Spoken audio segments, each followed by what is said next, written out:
Për të 19 herë me radhë, deputetët e Kuvendit të Kosovës kanë dështuar dhe të mërkurën të konstituojnë për bërjen e 9 parlamentare të dalë nga zgjedhjet e shkurtit.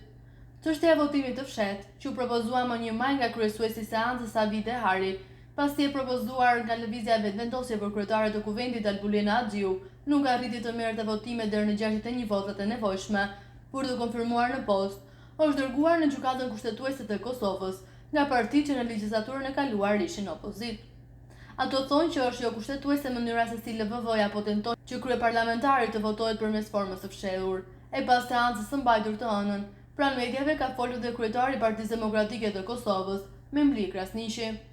Ai deklaroi se vendi po shkon drejt degradimit për shkak të refuzimit të lëvizjes vetëvendosje për ta nxjerrë Kosovën nga ngërçi institucional. Krasniqi tha para gazetarëve se PDK-ja ka treguar gatishmëri të mjaftueshme për të dalë nga kjo situatë, mirë po mori vëmendje mesazhi i fundit nga ai që do të shihemi më radhë. Ne këtu jemi me i përfaqësu qëndrimet bindjet tona politike.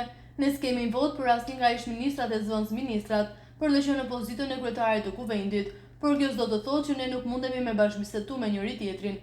Bile do të ishte një mesazh jashtëzakonisht i keq nëse nuk do të kishte as komunikim formal mes deputetëve të Kosovës, pavarësisht dallimeve partijake. Ju falenderoj shumë, ndoshta do të shihemi pak më radhë, sepse është bërë pak e tepër, ndoshta çdo 2 ditë edhe për ju, është shprehur Krasniqi. Në lidhje me këtë temë, në një prononcim ka folur juristi Blerim Burjani.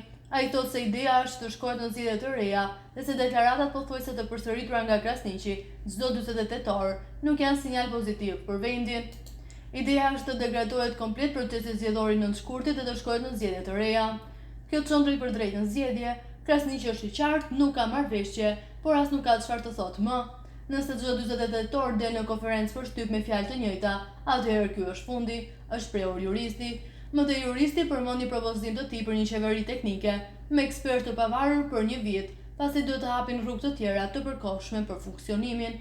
Marrëveshja politike nuk ka pasur, është një propozim i LDK-s, por ai nuk u provua nga VV-ja dhe kështu përfundon gjithçka.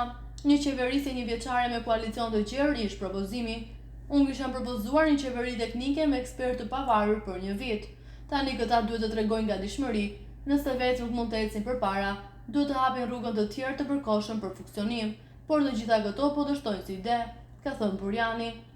Ndërsa analisti politik Nexhat Aziri në një bashkëbisedim shprehet skeptik për një marrëveshje mes partive politike për të zhbllokuar këtë situatë të Kuvendit.